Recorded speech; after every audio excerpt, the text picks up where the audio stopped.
어떤 이야기들은 참 많은 이야기들을 함축하고 있는 이야기들이 있습니다. 그래서 무엇이 핵심인지 딱 그거 하나만을 집어서 파악하기 어려운 때가 있습니다. 오늘 방금 읽었던 11절의 짧은 가나안 혼인잔치의 이야기가 그렇습니다. 거의 각 절마다 거의 아주 깊은 신학적인 의미들이 다 있고 메시지가 있기 때문에 한 번의 해프닝으로 일어난 이 이야기 안에 하고 싶은 이야기들을 요한은 막 쏟아 부었습니다. 그리고 그 내용들을, 다양한 내용들을 우리에게 전달합니다. 그래서 이 말씀은 설교를 많이 들어보셨을 겁니다. 우리 포도주가 되었다는 이 말씀을 설교를 하시는 분마다 집중하는 포인트도 다르고 전달하는 메시지도 정말 다양하죠. 여러분 기생충이라는 영화 보셨죠? 그 기생충이라는 영화를 저는 처음 볼 때는 뭐 이런 영화가 다 있나 하는 생각이 들었는데 뭐 사람들이 굉장히 좋은 영화래요. 엄청난 영화라고 막 상을 엄청나게 많이 받았다고 합니다. 그래서 그 영화에 대한 해석을 이렇게 유튜브에서 이렇게 해주는 것들을 많이 봤습니다. 그러고 나서 다시 한번 영화를 보니까 이런 뭐 비판도 들어있었고 저런 얼루션도 들어있었구나라는 그런 새로운 시각으로 바라보게 되었죠. 특히 의미를 찾아내기 좋아하는 사람들은 이 영화를 정말 몇 번이나 봤다는 그런 이야기도 들었습니다. 그런 것처럼 오늘 말씀에 나오는 이 가나의 혼인잔치도 크게 흐르는 단순한 하나의 에피소드 안에 정말 여러 가지 이야기들 그리고 메시지들이 숨어 있습니다. 그래서 이 이야기는 읽고 그 다음 순간에 또 읽고 그리고 한 1년 있다가 또 읽으면 새로운 깊이와 새로운 시각들을 우리에게 주는 그런 내용이 이 안에 담겨 있는 것 같습니다. 우리는 성경 안에서 이 내용에 대해서 자세하게 이 신랑이 누구고 신부가 누구고 어떤 상황인지에 대해서 자세한 설명을 듣지 못합니다. 하지만 가경이라고 하는 성경이 있어요. 성경은 아니고요. 외경이라는 성경이 따로 있고요. 가경은 요한이 아닌데 요한인 척하면서 쓴 책들이 있다고 합니다. 그런 가경 중에 하나에는 이 가나의 혼인잔치는 예수님의 어머니 마리아의 친척의 혼인잔치였다고 합니다. 신부가 그랬고요. 요한이 바로 이 결혼식의 신랑이었을 거다라는 이야기를 하기까지도 합니다. 물론 이게 진짜인지 아닌지는 알 수 있는 방법이 없습니다만 만약에 이게 진짜라고 하면은 요한은 자신의 결혼식에서 정말 이런 드라마틱한 일을 겪은 것을 막 압축해서 집어넣은 것이겠죠. 이것이 사실인지 알아볼 수 있는 방법은 없지만 이 결혼식에서 요한은 정말 이제까지 봐왔던 어떤 사람이 아닌 정말 신적인 존재 하나님이 우리에게 어떤 메시지를 전달하고 있으신지를 전달하고 있습니다. 몇 가지 배경적인 설명을 하겠습니다. 옛 유대인의 결혼식은 정말 규모와 길이가 엄청났다고 합니다. 저는 한국에서 10년 전에 결혼을 했습니다.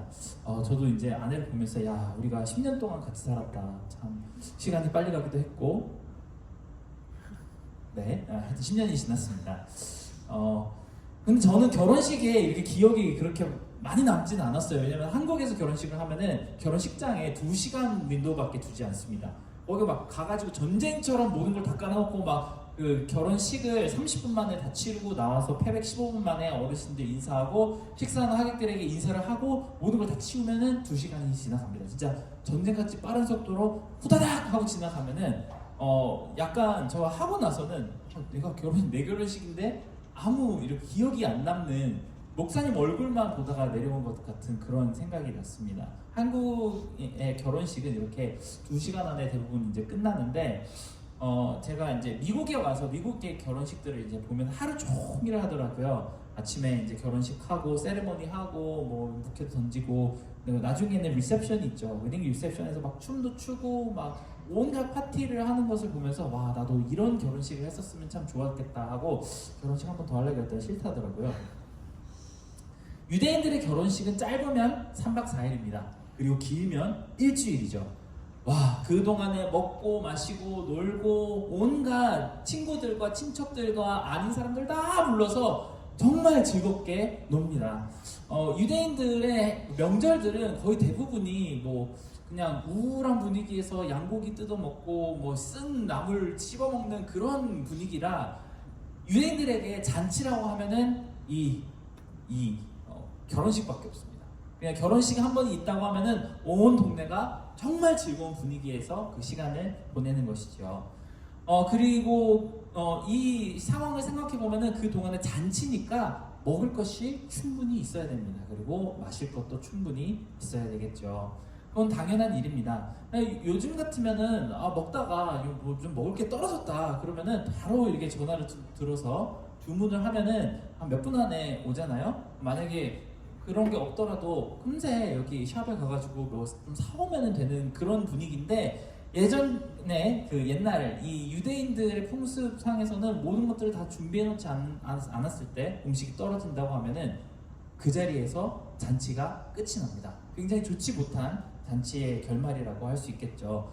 정말 먼 길을 힘들여서 이 결혼식을 축하하러 왔는데 마땅한 대접을 못 받는다면 굉장히 부끄럽고 수치스러운 일이었다고 합니다. 오죽했으면 그런 일이 생길 경우에는 파혼까지 당하는 일이 있었다고 합니다. 결혼식장에 먹을 게 없어서 파혼당하는 그런 놀라운 일이 있었다고 합니다. 결국 예수님께서 물로 포도주를 만들어 주셨다는 것은 그 결혼 당사자를 엄청난 어려움, 엄청난 위기로부터 건져주신 일이라고 할 수 있습니다. 이것이 당시 결혼 예식에 대한 배경인데, 그것을 좀 넘어서 혼인잔치에 참여하시는 하나님의 모습이 정말 신앙적으로 엄청난 의미가 있습니다. 왜냐하면 우리는 성경을 읽으면서 이 가나의 혼인잔치 말고도 굉장히 많은 혼인잔치들을 우리는 읽을 수밖에 없기 때문에 그렇습니다. 그 모든 혼인잔치에 하나님께서 참여하게 하시고 그 잔치의 즐거움에 필요한 모든 것들을 하나님이 충만히 채우시는 하나님으로 우리에게 나타나는 것이 가나의 혼인잔치이기 때문에 그렇습니다. 여러분은 하나님을 만난다는 것에 대해서 어떻게 생각하시나요? 만약에 물론 그렇겠죠. 나도 하나님이란 분을 만나고 싶다, 예수님이란 분을 인격적으로 경험하고 싶다, 그리고 내 삶이 그런 그 만남으로 인해서 변화를 겪었으면 좋겠다라고 막연히 생각하는 그런 분들이 있을 것이라고 생각합니다. 근데 만에 하나 저기 우리 그 영화실 문이 있습니다. 영화실 안에 하나님이 계시다고 한번 생각을 해보겠습니다. 어떤 자매는 우리 교회에 하나님이 안 계신 곳이 있다는 그런 아주 요상한 소문까지 퍼뜨리는 이야기를 들어봤는데요. 반대로 어떤 문을 딱 들어가면은 저 문을 열고 들어가는 순간 나는 하나님을 만날 수 있다, 하나님을 얼굴과 얼굴, 페이스 투 페이스로 만날 수 있다라고 생각하면은 여러분은 정말 망설임 1초도 없이 그 문을 열어서 들어가실 수 있으신가요? 자신이 있으신가요? 나 진짜 너무나도 하나님을 계속 만나고 싶었기 때문에 내가 지금 지난 일주일의 삶이 어땠건 간에, 지금 내 마음이 어땠건 간에 정말 하나님 얼굴 너무 보고 싶어서 저 문을 벌컥 열고 하나님 그러고 들어갈 수 있는 용기가 있으신가요? 우리 방금 찬양한 것 중에서도 정말 하나님께로 더 가까이 다가가고 싶다고 우리는 찬양을 했는데, 정말 그런 계기가, 그런 기회가 마련이 된다면 그렇게 할 수 있으실 것 같으세요? 사실 조금 망설일 수밖에 없습니다. 그렇겠죠. 저도 이제 처음에 우리 아내랑 그 연애를 하기 시작했을 때 그 집에 초대를 받았습니다. 띵동 하기 전에 핸드폰 꺼내가지고 막 머리도 이렇게 다듬고 막 내 모습이 좀 누추하고 초라해 보이지는 않는지를 다듬고 나서야 그러고 띵동 하고 들어갔습니다. 마치 그런 것처럼 하나님 앞에 우리가 선다고 하면은 모종의 긴장감이 우리에게 당연히 있을 수밖에 없습니다. 내가 하나님 앞에서 좀 뭔가가 꿰뚫어 보시는 하나님 눈 앞에서 내 안에 있는 뭔가가 부정한 것들이 발견돼서 하나님한테 지적받지 않을까? 아니면 하나님 너무 엄격하시고 근엄하시고 진지하실 것 같아서 그 만남 자체가 굉장히 좀 숨막히고 어색하지 않을까? 정말 우리가 막 옛날에 저 초등학교 다닐 때는 막 그 교장 선생님 방에 들어가면 그렇게 긴장이 됐었어요. 심지어 상 받으러 들어갔었는데도 이렇게 딱 앉아가지고 교장 선생님이 막 이렇게 늘어지는 말씀을 하시는 거를 굉장히 긴장하면서 들었던 기억이 있습니다. 마치 하나님의 나라에 들어간다는 것이 이렇게 어떤 의미에서 꼭 필요하긴 하겠지만 그렇게 재미없을 것 같고 그렇게 익사이팅하지 않을 것 같다는 인상은 우리 모두가 조금씩은 가지고 있는 것 같습니다. 지금 우리의 종교 생활 때문에 우리의 신앙생활을 근거로 하나님을 만난다는 것이 그렇게 하나님과 영원한 시간을 함께 산다는 것을 떠올릴 때 어떤 면에서는 기대가 되기도 하지만 또 다른 한편으로는 숨막히고 재미없는 것을 떠올릴 수 분명히 있습니다. 저도 그렇게 생각했던 때가 있습니다. 만약에 내 영원한 삶이 교회에서 예배드리는 것에 영혼의 스트레치다 라고 생각하면은 너무 한순간은 좀 힘들지 않을까? 한순간은 좀 어렵지 않을까? 마음이 그렇지 않을까 하는 생각이 드는 것이죠. 그리고 오늘 말씀이 우리에게 전달하는 메시지는 그렇지 않다. quite opposite. 우리가 상상하는 그것과는 정반대의 모습이 우리를 기다리고 있다는 것을 이야기해 줍니다. 그것이 오늘 말씀의 가장 중요하고 핵심적인 메시지입니다.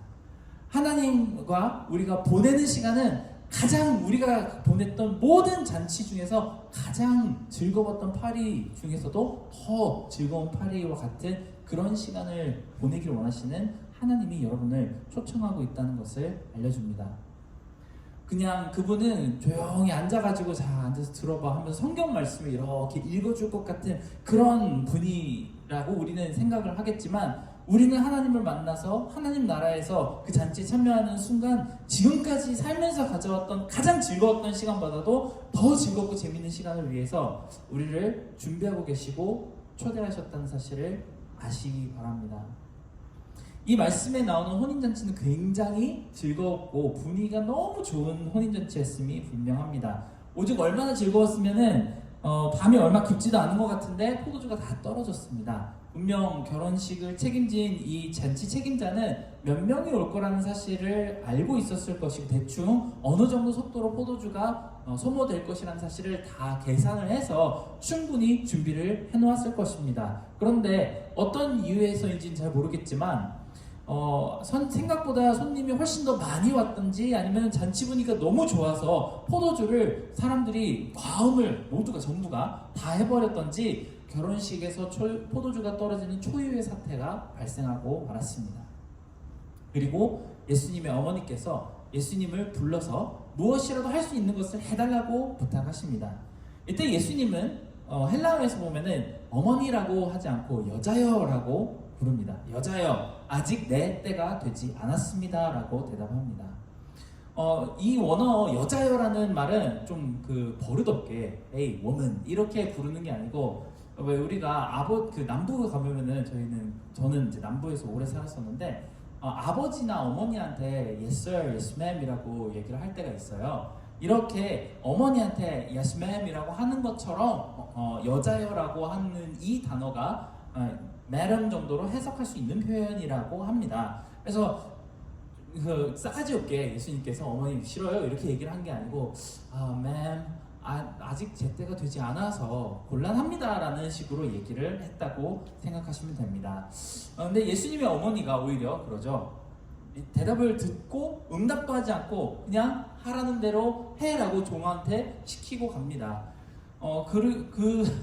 그냥 뭐 할 수 있는 게 있을 게 분명히 있다는 사실을 알고 그렇게 시키고 가는 것이죠.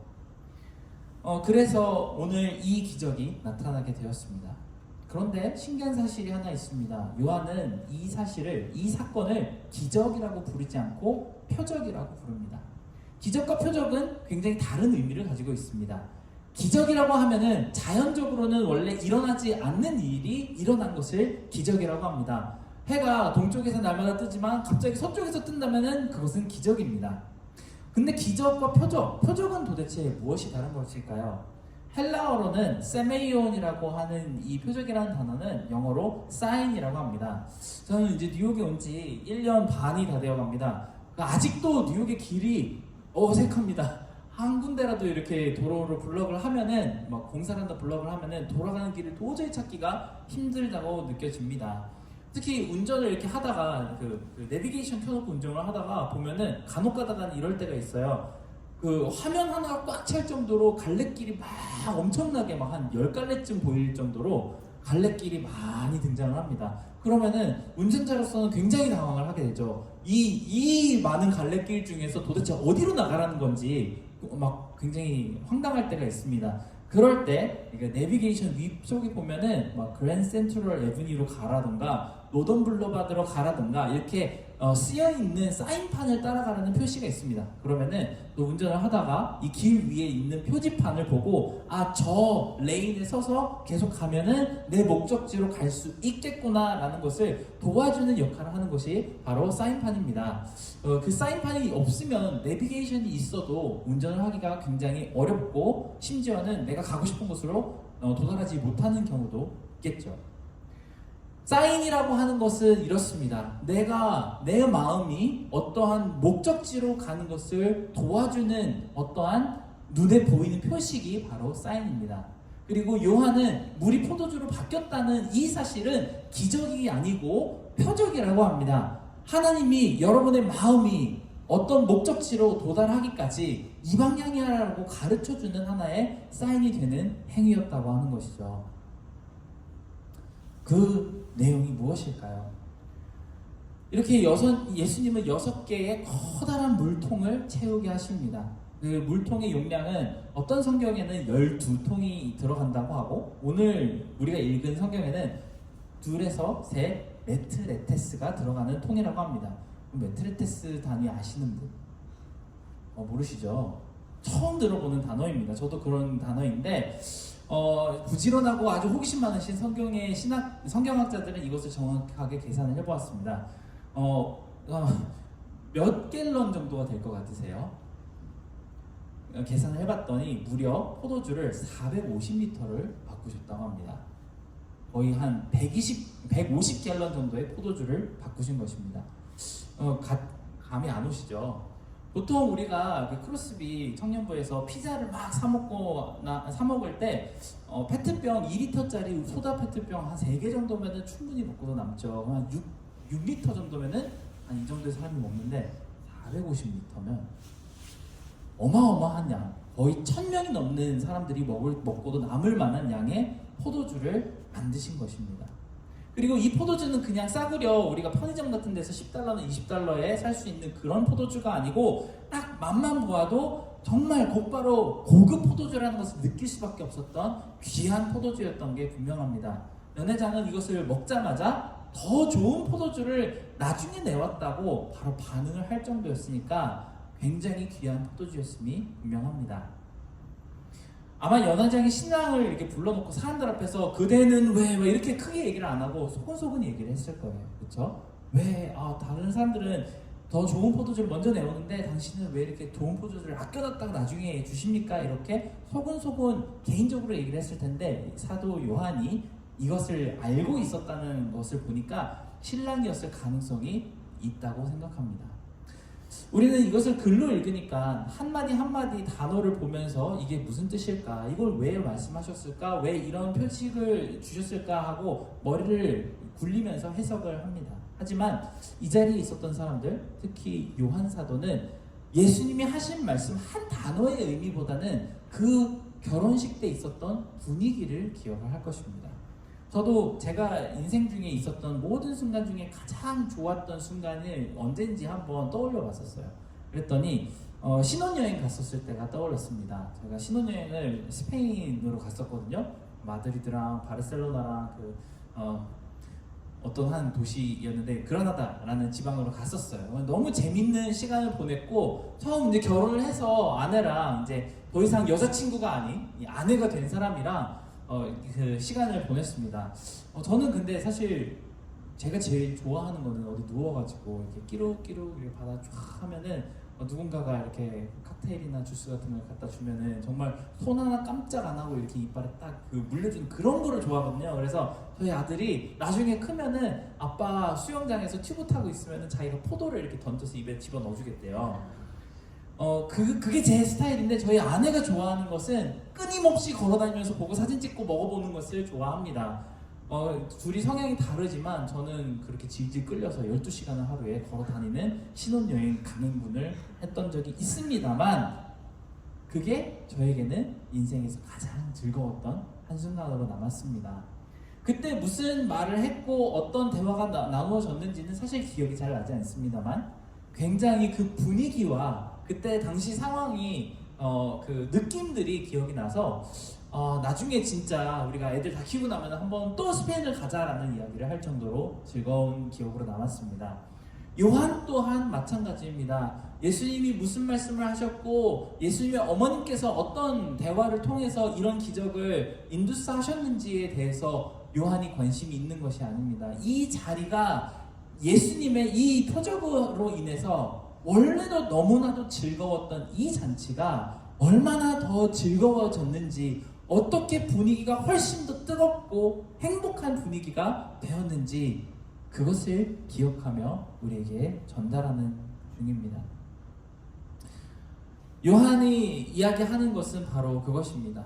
우리가 그때 가나 혼인잔치에서 느꼈던 그 정도의 즐거움보다도 훨씬 더 즐거운 혼인잔치가 우리를 기다리고 있다는 것을 우리에게 이야기해주고 싶은 것입니다.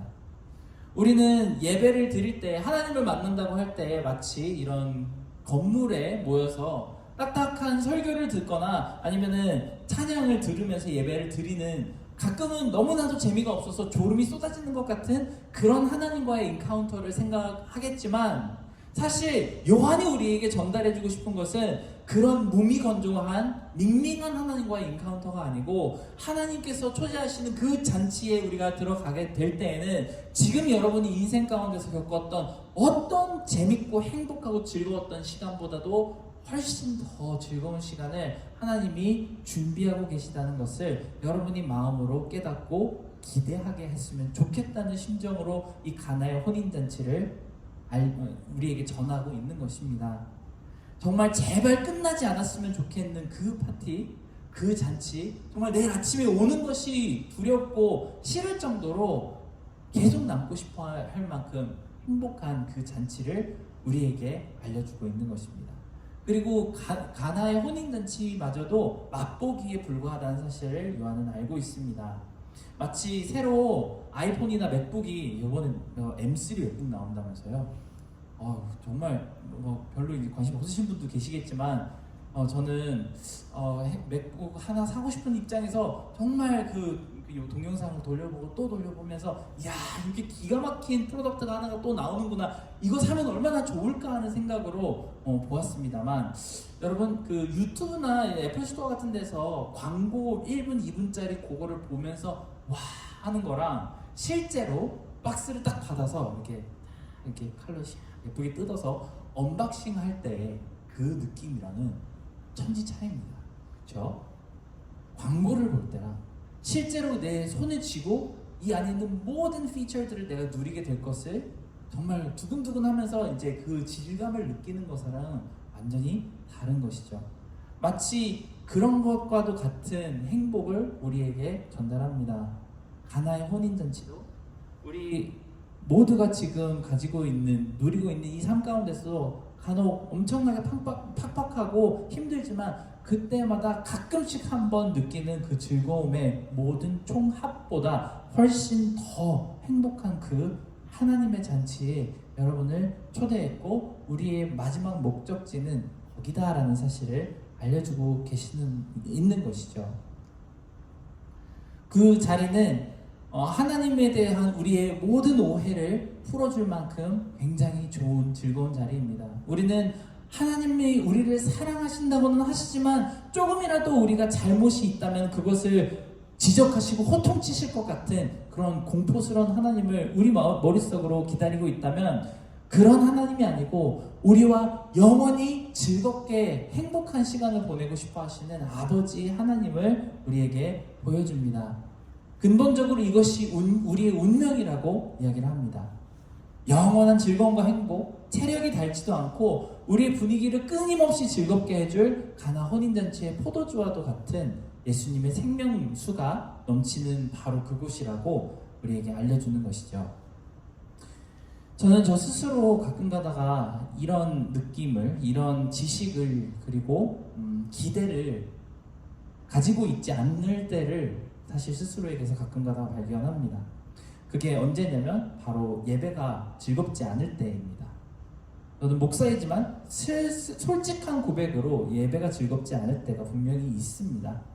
예배라는 이 세레모니와 이 행사가 부담스러울 때도 있고, 제가 이렇게 막 여러분 그렇죠 그러고 뭐 가끔가다 드립도 치거나 아니면 여러분 같이 뭐 합시다 뭐 손을 들고 찬양하겠습니다 그랬는데 아무도 반응하지 않고 저를 쳐다보고 있는 그 느낌이 굉장히 마음속에 부담으로 남아 있습니다. 여러분 함께 큰 목소리로 기도하겠습니다. 주야 그러면 혼자 주야 그러고 다른 사람들 다 모두 이러고 있는 그 모습을 볼 때마다 저는 예배가 즐겁지 않습니다. 무언가 마음에 서운함과 스트레스가 억누르고 있을 때 내 마음속에 어떤 프레셔가 있어서 하나님의 말씀에 그 찬양에 집중하기가 너무 힘들 때에 저는 이 예배 자리가 가끔 가다가 즐겁지 않을 때가 있습니다. 그리고 여러분도 그것이 마찬가지라고 생각합니다. 반대로 어떤 예배는 너무나도 갈급하고 즐거워서 계속 찬양하고 기도하다가 보면은 제 안에 있었던 그 깊숙한 마음에 목마름이 해갈되는 그런 것을 느낄 때도 있습니다. 이 시간이 끝나지 않았으면 좋겠다고 생각하는 적도 있습니다. 지난주 금요일에 저희 몇 명이 청년부실에서 모여서 1시간을 저는 손가락에 부러져라 기타를 치면서 찬양을 했었던 적이 있습니다. 저 그때 그런 생각이 들었습니다. 이 찬양이 끝나지 않았으면 좋겠다. 청년부실은 에어컨이 나오기는 하는데요.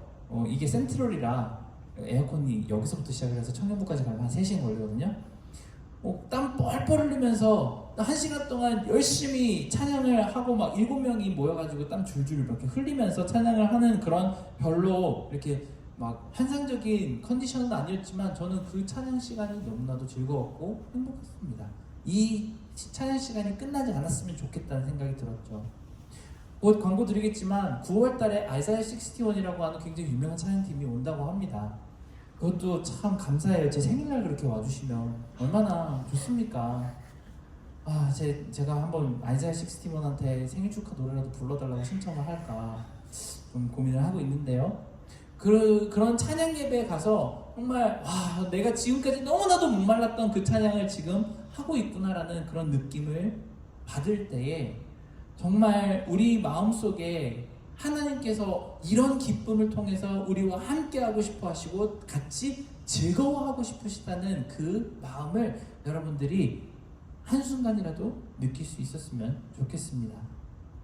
본질적으로 우리 하나님은 기쁨의 하나님이십니다. 그리고 영원한 행복의 하나님이십니다.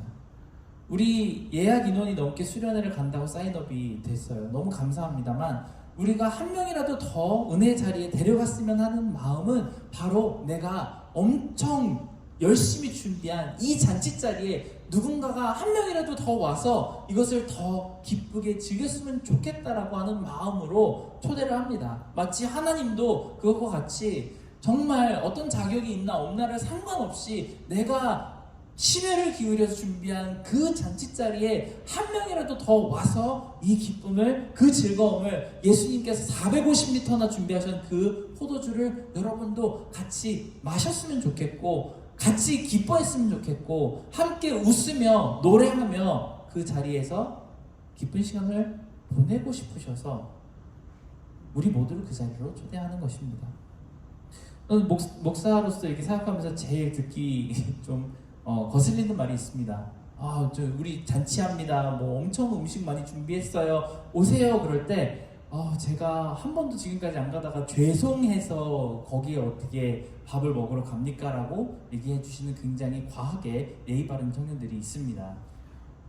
괜찮습니다. 오세요. 이거 같이 먹자고 차린 건데 같이 하지 않는 것이 오히려 더 서운하지 않을까요? 하나님께서도 그런 마음으로 우리를 부르고 계십니다. 근본적으로 우리가 하나님께로 다가감이란 이런 모습입니다. 지금까지 세상의 죄와 그리고 어려움에 치여서 힘없이 우리는 질질 발걸음을 끌면서 이렇게 하나님 앞으로 그리고 교회의 예배의 자리로 나아가고 있었는지도 모르겠습니다. 하지만 일단 그 잔치 자리로 들어가면 다윗처럼 날뛰면서 춤추게 되는 그 자리가 바로 하나님을 만나는 자리입니다. 그 자리에서 여러분에게 격식이 없다고 꾸짖으면서 나가라고 할 사람이 아무도 없습니다. 가장 즐겁게, 가장 재밌게 즐기는 사람이 위너이고 하나님 아버지와 부둥켜 안고 감동에 젖어서 함께 노래를 불러도 좋은 곳이 바로 하나님의 잔치자리입니다. 오늘 이 가나의 혼인잔치를 이야기하면서 여러분은 요한으로부터 영원한 행복의 하나님께서 우리에게 어떤 기대를 하고 계시는지에 대해서 전합니다. 그것은 근본적으로 여러분들이 더 착해지거나 아니면은 더 신앙인의 모습을 갖추어서 하나님 앞에서 자랑할 것으로 나타나라는 그 모습을 이야기하지 않습니다. 근본적으로 하나님과 함께 행복을 누리자라는 것을 초대하고 있는 것이죠.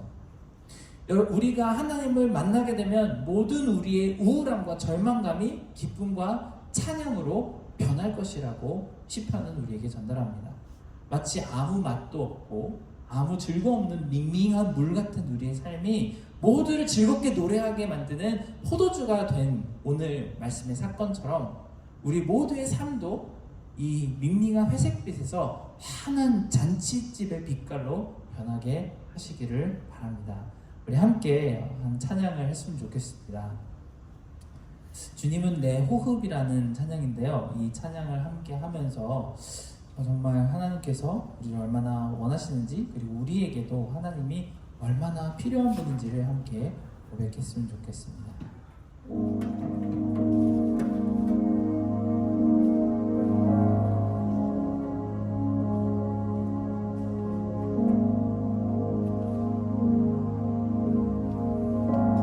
주님은 내 호흡, 주님은 내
없이는 우리는 삶을 살 수도 없고, 우리가 말씀이 양식이라고 한다면 그것을 먹지 않고는 살 수 없습니다. 우리가 호흡을 날 모든 순간순간마다 해야 되고, 그리고 양식이 늘 필요한 것처럼 하나님께서 공급해 주시는 그 기쁨과 즐거움이 정말로 필요합니다. 하지만 우리는 하나님한테 혼날까봐, 하나님 앞에 가면 그것이 재미없을까봐 그것이 내 인생에 그렇게 큰 반전을 가져다 주지 못하고 그저 하나의 책임으로 의무감으로 우리에게 다가올까봐 섣불리 하나님이 계신 그곳에 그 잔치 자리에 나가고 있지 못하고 있지는 않은지 그것을 되돌아봐야겠습니다. 우리가 입술로 이 찬양에 고백하는 것만큼이나 하나님을 정말 갈망하고 있는지, 하나님과의 즐거운 시간을 보낼 것을 기대하고 있는지를 우리가 마음속으로 점검하며 우리가 함께 같이 기도하겠습니다. 우리는 정말 하나님과 함께하는 즐거움을 바랍니다. 하나님과 함께하는 그 행복한 시간을 기대합니다. 하나님과 함께 있을 때는 그 어떤 내 인생의 즐거웠던 시간들보다 훨씬 더 충만한 기쁨을 누릴 수 있습니다. 내가 가진 모든 행복의 권한들이 하나님 안에서 다 이루어질 줄을 믿습니다 하는 그런 심령을 가지고 함께 같이 기도하겠습니다.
하나님 아버지, 우리 가운데 정말